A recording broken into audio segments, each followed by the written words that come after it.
Hayırlı gün güzel. Hazırgı vaqtda yol basma nəşriyyatı degəş, xalq көңеленә нинди китап килә икән иң беренче? Ничек дип уйлыйсыз? Э, Бүген халык беренчедән менә Кырлай әкиятләре китабын күз алдына китерә дип уйлыйм, чөнки безнең бу китап зур тираж белән чыкты һәм без аны менә хәзер 3нче тапкыр бастырырга булдык. Өлкәннәр китаплар өчен арасында менә бу Хатирә татар халык ашлары, татар халык бәхете дигән китап.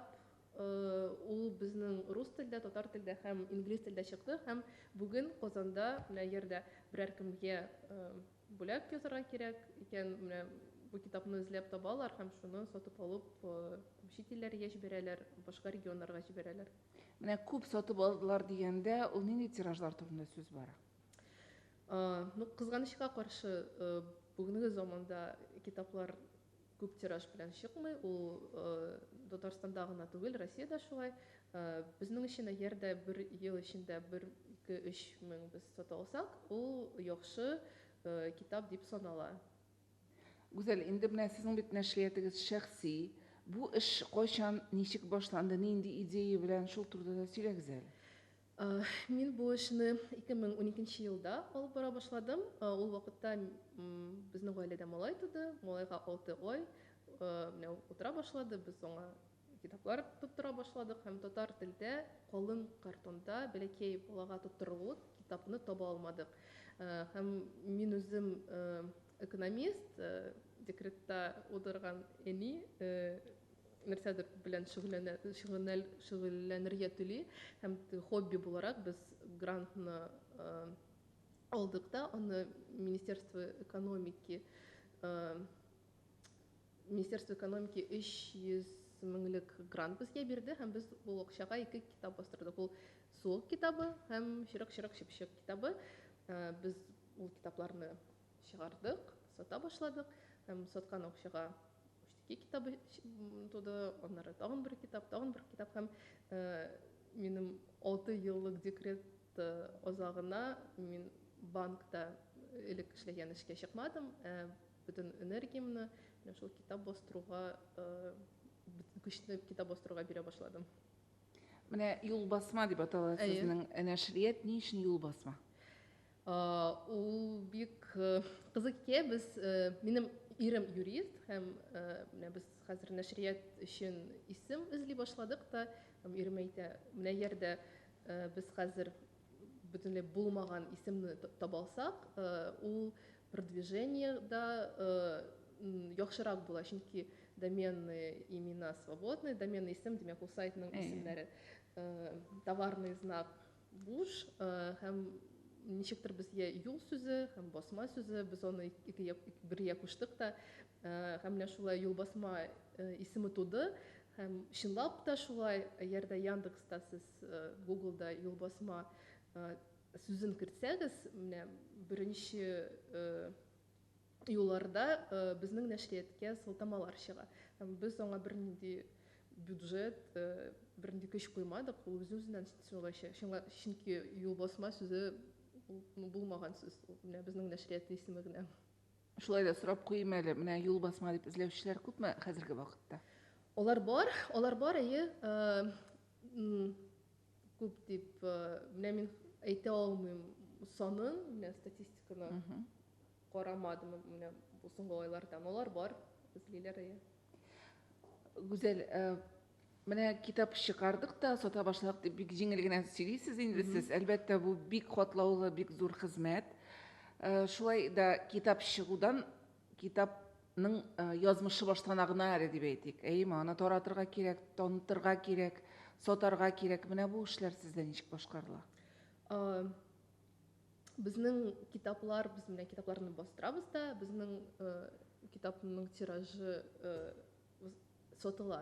Чөнки китап, милли китапханә тиражның 10% ала, алар китапханәләрдә таратыла, калган тираж сатуга.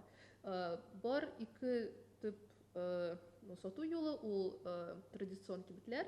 Традицион кибетләр безнең өчен ул дом книги, любимый книжный, ул Татарстанда урнашкан кибетләр, китап кибетләре. Шул ук вакытта Читай город безнең китапларны ала. Һәм менә быел без Озонга һәм Валбереска кирдек, һәм Казан экспресста да сатылабыз.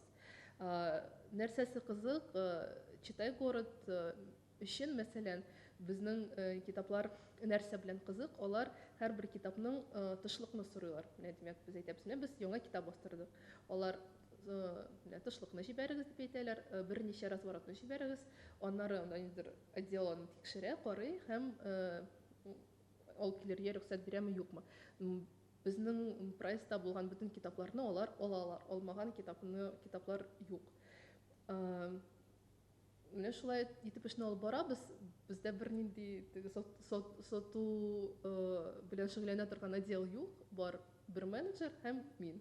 Һәм кайбер чакта без доставка белән кулланабыз. Менә шулай итеп китаплар таратыла.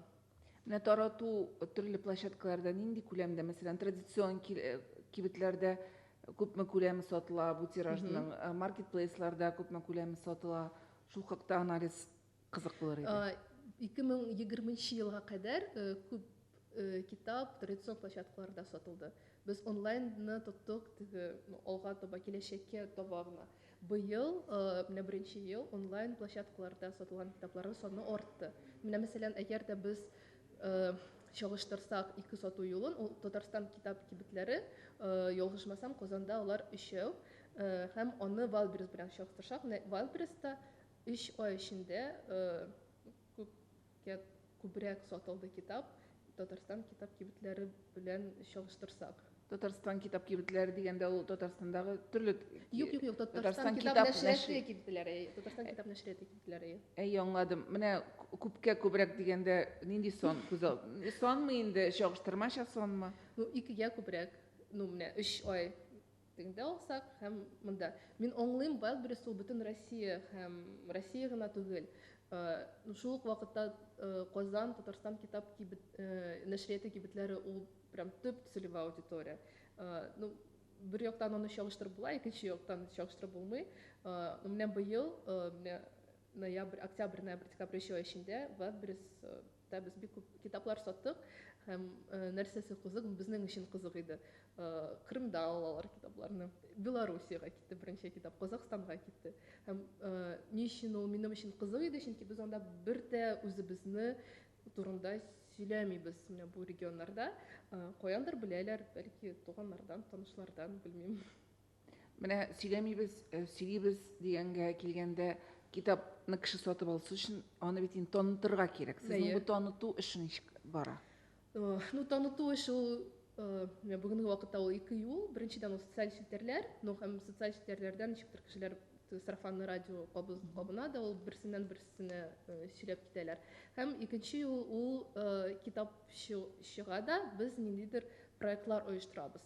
Мәсәлән, безнең менә Зөһрә китабы чыкты. Без Корея исемендәге театр белән бергә коллаборация ясадык та, һәм театрда 2 ел эчендә спектакль Зөһрә исемле спектакль барды. Бар иде бер менә Хатирә дигән китап. Безнең редактор Гүзәл Гарипов бу китапка нигезләнеп кыска гына анимационный шундый видео ясады, һәм ул безнең хәзер фестивальләрдә катнаша, аны Мәскәүдә дә күрсәтәләр. Анда татар телдә, төп геройлар татар телдә сөйләшәләр, аста субтитрлар рус телдә. Кызык, татар телен белмәүчеләрдә ул короткометражканы бик яхшы кабул алдылар. Кабан күлендә, менә хәзер популяр открытые читки. Камал актерлары безнең китапны укып, ул шундый шәһәрнең шундый ачык площадка, менә таныштыралар китаплар белән. Димәк, безнең өчен бу менә шундый коллаборациялар ул китаплар белән таныштыру бер мөмкинлек, һәм без аны бик еш куллана идек. Менә хәзер быел кызганычка каршы бөтенләй юк та әйтсәк була, чөнки ограничение коронавирус белән бәйле. Менә быел Бану китабының презентациясы булачак дип өметләнәм, әгәр дә тагын нидер. Гүзәл, менә нәшрият турында сүз чыкты, шундый сорау минем. нәшриятның сыйфаты турында. Сіз әйтәсіз, сарафан радиосы эшли башлый һәм безнең китапларны көтә башлыйлар. Алар сезнең нәшриятның китабын көтәләр дип аңлыйм, әйеме? Димәк, кешеләр нәшриятына карап китап көтү нәрсә дип әйтим инде, традициясе формалашып килә, татар укучысында да. Килешәсезме моның белән? Әллә инде алар эчтәлек буенча эзлиләрме, авторлар буенчамы? Хәзер менә ничек бу сорауга җавап бирәм. Һәрбер нәшриятның үз йөзе булырга тиеш. Һәм без үзебезнең нәшриятның йөзен, барлыкка килүен тырышабыз. Нәрсә ул нәшриятның йөзе? Ул нинди темалар нәшрияткә кызык, нәшриятләрнең китаплары нинди дизайнда чыга, нинди рәсем белән нәшрият бер яшли, нинди рәсем белән беркайчан да эшләмәячәк. Менә бу бөтен факторлар ул нәшриятның бер имиджын тудыра һәм безнең нәшриятны таныйлар. Минем өчен нәрсә мөһим, нәрсә кызык, менә без төрле выставкаларда, фестивальләрдә катнаштык. Мәсәлән, Болоньяда безнең бер китапның рәсемнәре конкурста катнашты һәм алар башка рәсемнәрдән бер дә үзгәрми. Яисә без Мәскәүгә барабыз, бер киштәдә безнең китаплар тора, Самокат китаплары тора, Розовый жираф нәшрияты китаплары тора, башка китаплар һәм алар үзгәрмиләр башка китаплардан. Алар нәкъ шундый Үзгәрмиләр дигәндә аерылмыйлар. Аерылмыйлар. Алар заманча, алар ниндидер менә бүгенге трендлар кулланып ясалган һәм ул бик мөһим әйбер, чөнки кызганычка каршы Татарстандагылар менә татар китабы сатылмый, чөнки кешеләр татар телен белмиләр һәм укымыйлар. Алай түгел, татар китаплары нәкъ шул ук принципка нигезләнеп бастырылга һәм сатырга тиеш, чөнки нәрсә мөһим? Китап нинди, эчтәлеге нинди, фокус группага туры киләме, юкмы, тышлыгы нинди, ул ничек ясалган, ул миңа гына ошыймы, яисә ул бөтен балаларга да ошыймы, ничек ул сатыла, ничек ул таратыла, китап кибетендә нинди атмосфера тудырылган, нинди музыка яңгырый, нинди исләр бар, ул бөтенесе ул мөһим. Һәм кызганычка каршы бездә Казанда андый белгечләр әз. Менә китап белән эшли торган белгечләр алар әз һәм аларны университетта да укытмыйлар. Бар британка Мәскәүдә, бар Петербургта, Мәскәүдә, чит илләрдә бар аерым факультетлар. Мәсәлән, Высшая школа экономикада бар, это кафедра дизайна, книжного дизайна. Мәсәлән, бу китапның рәссамы Ксения Копалова, ул Высшая школа экономикада эшли на кафедре дизайна һәм ул шул дизайнны укыта, китап дизайнны укыта. Анда белгечләр бар. Бездә кызганычка каршы юк һәм ул бит нидер теләк тотарга тиеш. Мин телим укырга, ничек китапны бастырга, ничек аны сатырга, ничек аны фотога төшерергә. Аның өчен бүген мөмкинлекләр дә бар, чөнки бик күп курслар алар онлайн, электрон форматта укып була. Белгечләр әз. Сез үзегез ничек өйрәнәсез? Мин үзем менә 2 ел элек Эксмо башкарган проектта катнаштым. Это была школа, издательская школа. Аннары ел сайын Мәскәүдә, Гараж музеенда, Россиядә эшләгән нәшрият җитәкчеләре өчен Франкфуртская ярмарка белән берлектә мәктәп оештырылган иде. Мин анда да берничә тапкыр барганым бар. Мин шунда укыйм. Безнең редакторлар, алар онлайн курсларда, аларны кайбер чакта сатып алып, кайбер чакта алар бушка ул курслар бар. Гел укып торабыз, укырга тырышабыз. Командагыз турында да сөйләгез әле. Бүгенге вакытта төп команда миннән башка ул 2 редактор, әдәби редактор ул Йолдыз Миннуллина һәм визуаль редактор ул Гүзәл Гарипова. Һәрбер китап өчен без аерым команда сайлыйбыз. Димәк, без берничә безнең китапны тышлыгын беренче битен ачсагыз, анда бөтен җирдә дизайнерлар, авторлар, рәссамнар алар төрле, чөнки һәрбер китап өчен аерым команда төзелә. Менә китап идеясы ничек туа һәм сез аны ничек тикшерәсез? Фокус группалар турында да әйттегез. Менә мәсәлән, нәкъ шушындай китап чыгарырга кирәк, аны нәкъ шушылай итеп бизәргә кирәк дигән карарлар ничек кабул ителә? Менә без 3-4-5 ел элек безнең китап бастыру мөмкинлек әз иде һәм без менә үзебезгә ошаган китап теманы алабыз да шуңа бастыра идек. Хәзерге вакытта без китапларны берничә группага бүлдек, аудиторияларны бүлдек. Беренче аудитория ул менә бала туды 2 яшькә кадәр, аннары 2 яшьтән башлап 6 яшькә кадәр һәм менә берничә группа төзедек тә һәм һәрбер группа өчен ел дәвамында хотя бер китап бастыру максатын куйдык үзебез алдында һәм менә хәзер нәкъ шулай килеп чыга да менә бүгенге вакытта безнең бер үк вакытта 6 китапка рәсем ясала, менә бер 3-4 ай эчендә алар чыгарга тиеш һәм анда кечкенәләр өчен дә китаплар бар, яшүсмерләр өчен дә китап бар. Шулай. Гүзәл, беләсезме, менә сез китап бастыру, китап чыгару эшенә алынганда, сез инде экономист буларак та, бәлки санагансыздыр. Ни өчен нәкъ менә татар китаплары, татарча китаплар, татар тематикасы белән бәйле китаплар? Ни өчен сорыйм, бу тема гомумән ничектер теге керемсез, акча эшләп булмый торган тема буларак күзаллана бүгенге көндә татар дөньясында. Менә шул хакта беләсе килә. Бер яктан татар китабы ул шундый тема, татар китабын сатырга авыр, икенче яктан это голубой океан. Яхшы татар китаплары бик әз һәм темалар бик күп һәм бездән яхшырак, бездән менә Казанда яши, Татарстанда яши торган кешеләрдән яхшырак татар китабын беркем дә бастырмый. Без аны күз алдында тотабыз, без аны аңлыйбыз һәм безнең өчен ул кызык һәм шундый бик зур максат. Татар телдә китаплар бастыру һәм татар телдә дә һәм безнең регион белән бәйле китаплар бастыру. Бүген бу темада безнең өчен бик мөһим тема. Һәм бүген вакытта без рус телдә дә китаплар бастыра башладык, инглиз телдә дә китаплар бастырабыз. Алга таба да рус телдә китаплар саны арта дип уйлыйм. Бәлки шул ук вакытта татар телдә китапларны без гел бастырабыз. Без аларны әзәйтмибез. Рус телендә һәм чит телдә китаплар бастыру ул шулай ук сезнең татар тематикасы белән бәйле. Татарстан. Татарстан белән бәйле китаплар әлбәттә.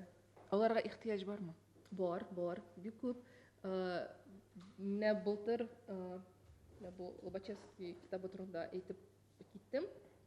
Бу китап Җавад Тәрҗемәновның романы һәм без аны Мәскәүдә һәм Петербургта сата башлыйбыз.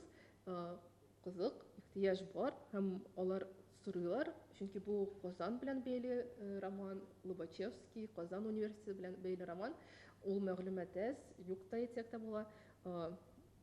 Кызыксыналар, андый китаплар белән кызыксыналар.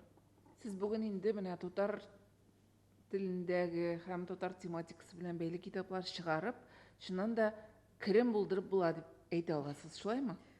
Бәлки шулайдыр. Бәлки мәле, шуннан да шулаймы? Бу сорау күпләрне кызыксындырадыр дип уйлыйм. Без шәхси нәшрият һәм безнең гонорар түләргә акча бар. Китаплар бастырыр өчен типография түләргә акча бар. Димәк, дәүләттән ярдәм алмыйча да шулай? Юк, дәүләттән ярдәм алмыйча, димәк була. Гүзәл, менә инде тематикаларга әйләнеп кайтыйк әле. Бүгенге көндә теге татар китапларының проблемаларын күбез белә. Мин үсмер балалар әнисе буларак, мәсәлән, татар яшүсмерләр өчен китаплар бик әз дип саныйм. Балаларым кечкенә вакытта шулай татар балалар өчен китаплар бик әз дип саный идем. Менә сезнең мөнәсәбәтне беләсе килә бу темага, сезнең карашларны, бәлки сезнең киңәшләрне дә ишетәсе килә.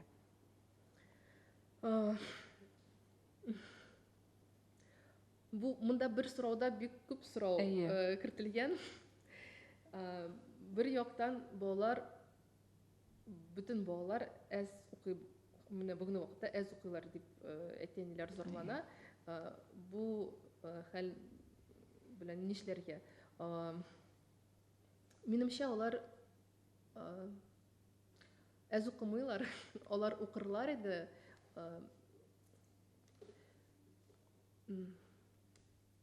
Безнең әти-әниләрнең, укытучыларның да монда үз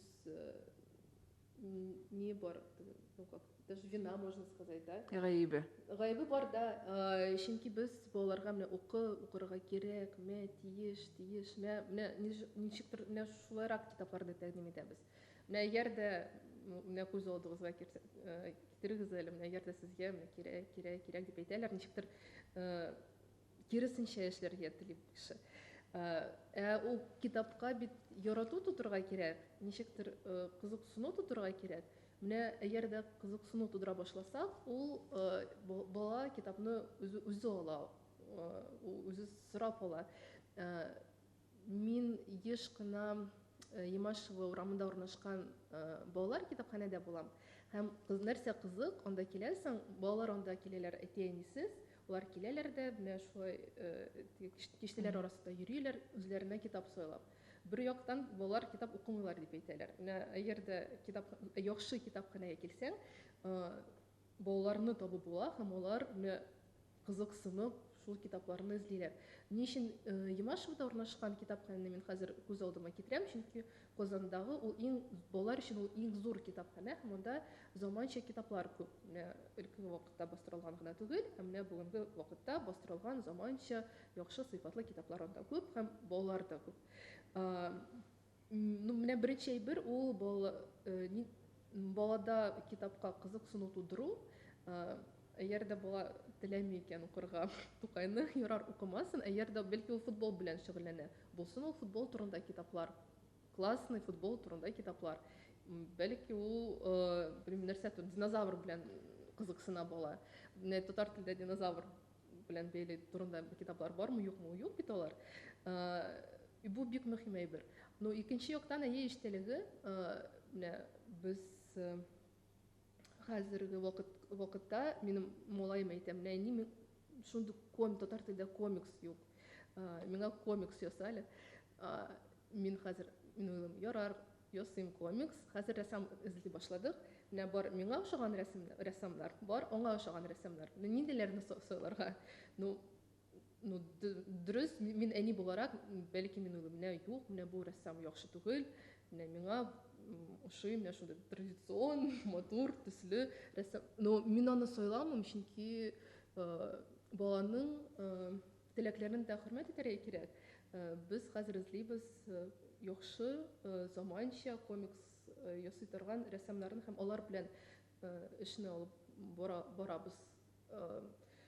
Менә бу ике әйбер. Һәм татар теле китабына тагын да күбрәк требования, да? Таләпләр, алар тагын да күбрәк, чөнки ул кызык булырга тиеш, ул заманча булырга тиеш. Һәм ягъда шул китап рус телендә бар икән, бала рус телендә китапны укый, ул аңа рус телендә укырга җиңелрәк, чөнки бәлки ул мәктәптә куллана, рус телендә ул дуслары белән уралаша. Татар телдә, ягъда рус телендә булмаган китап татар телендә чыга икән, мин балага әйтәм, менә рус телдә син бу китапны бер кайда таба алмыйсың, бәлки ул шундый кызык, прям супер, прям син теләгән, ул бернинди телдә юк, татар телдә ул бар.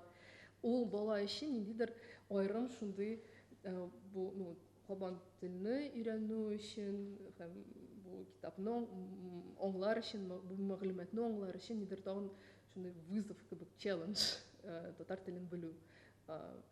Минем өчен шулай.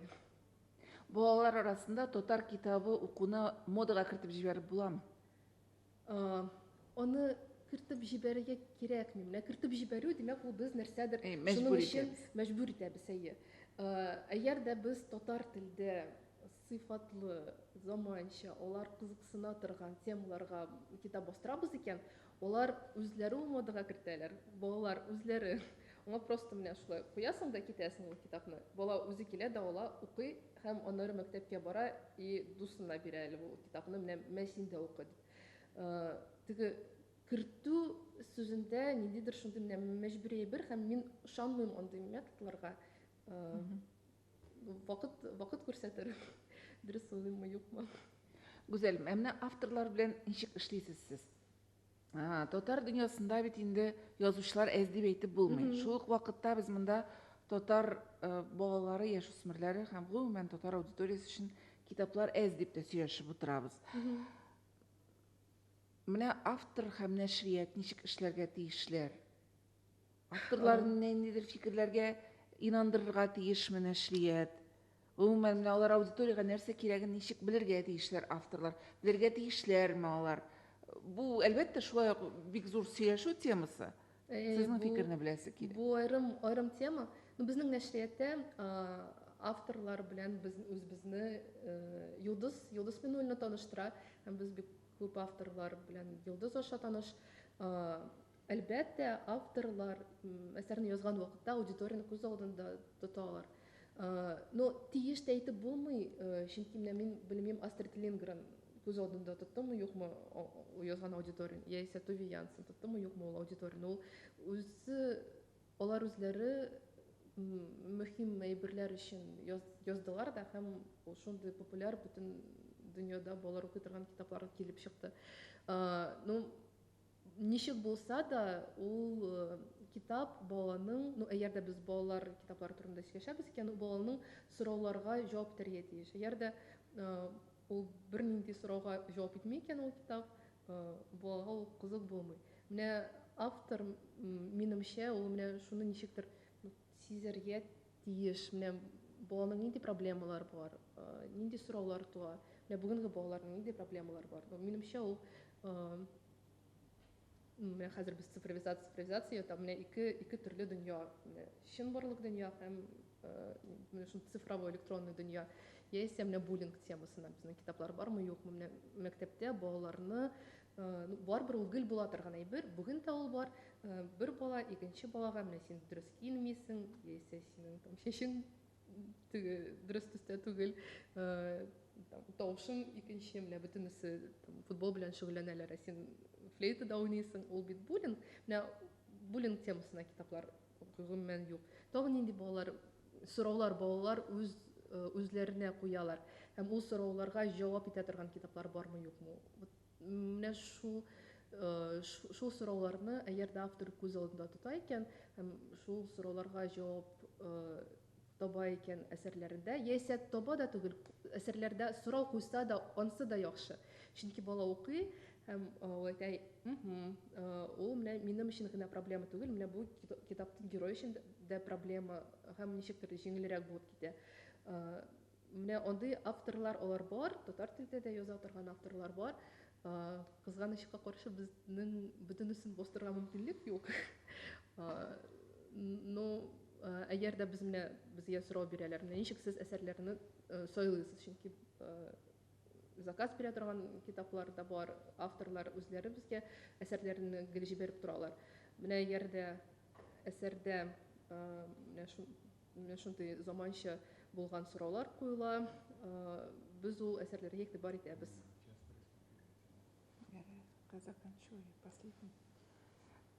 Соңгы сорау минем, менә авторлар белән бәйле. Сез әйттегез, бөтенсен дә китабын чыгара алмыйбыз дип әйттегез. Зинһар, әйтегез әле, бармы шундый авторлар, кем хәзер бик талантлы, ләкин аны татар дөньясында күрмәгәннәр, һәм ул шуңа күрә китабын чыгара алмый интегеп йөри? Мәсәлән, кемне киңәш итәр идегез? Мин хәзер киңәш итмим, чөнки менә автор әсәрне җибәрә икән, мәсәлән, безгә ул әсәр ошый, но ул аудиторияга ошармы, юкмы, без ул сорауга җавап итә алмыйбыз, пока китап чыкмый. Һәм безнең өчен дә ул ниндидер аңлаешлы әйбер түгел, менә китап кирип китәме, юкмы безнең төп аудиторияга. Аны бастырырга кирәк, һәм бастырып аңларга. Ул монда бер ниндидер мөгъҗиза, монда мөгъҗиза бар, но нет волшебной пилюли вот этой, да, которая вот менә шулай эшлә, и менә бу китап яхшы булачак. Аны бастырырга кирәк. Беренче, икенче, бәлки 5 китап арасында бер китап кирип китсә, ошо ул да яхшы. Бастырырга кирәк, күбрәк бастырырга Һәм кирәк. күбрәк бастырырга Да, кирәк. күбрәк бастырырга һәм шуннан аңларга. Бик зур рәхмәт, Гүзәл. Бик зур рәхмәт әңгәмәгез өчен. Бик кызыклы Үзегезгә булды. чакырганыгыз өчен рәхмәт.